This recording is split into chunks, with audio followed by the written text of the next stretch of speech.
ওইটাই ফাঁকাই করে রইলাম। আসলে বুঝেছি আমার মনে হয় গোবিন্দ আর নেবে না।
রাধারানী আমার প্রাণ গোবিন্দর জন্য মনের আনন্দে মালা গাঁথিতেছেন।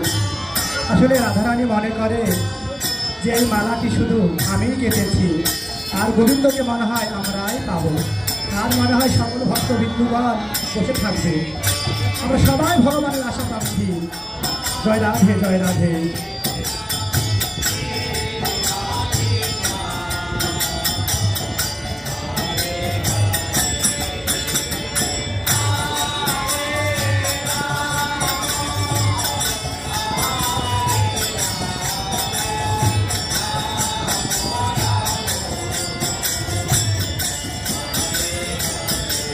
সখী দেখ দেখ করছে, আমার মালাটা ভালো হয়েছে।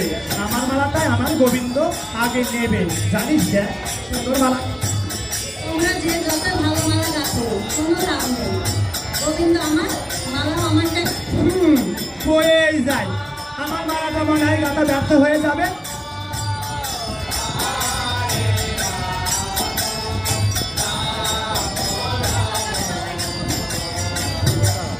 সখী রাগ করিস না, তুই তো জানিস তোরই তো প্রাণের সখী আমি, একমাত্র আমি ছাড়া তোর সখী কে আছে বল? আমার কথায় যদি তুই রেগে যাস তাহলে গোবিন্দর মালা গাঁথবে কে বল? তুই গোবিন্দর মালা গাঁথবি, আমাকেও গাঁথাবি। তুই যদি আজ অভিমান করে চলে যাস আর সকল ভক্ত বিন্দু এখানে পড়ে থাকবে। রাগ করিস না সখী, তুই বস, মালা গাঁথ সখী, তোর সে আমার তাই ভালো।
এ রাধে, দেখ দেখ কত শখ করে গোবিন্দর জন্য মালা কেটেছি আমরা, আর কোথাকার বানর এসে মালা চাইতেছে।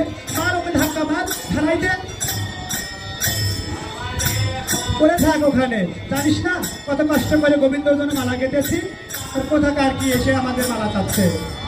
শুধু ভক্তবান, আপনারা মনে কিছু করবেন না, কেননা জানেন ভগবান তো অন্তর জানে, ওনাকে তো আমরা সহজে চিনতে পারিনি, তাই উনি ছদ্মবেশে আমাদের মাঝে এসেছেন।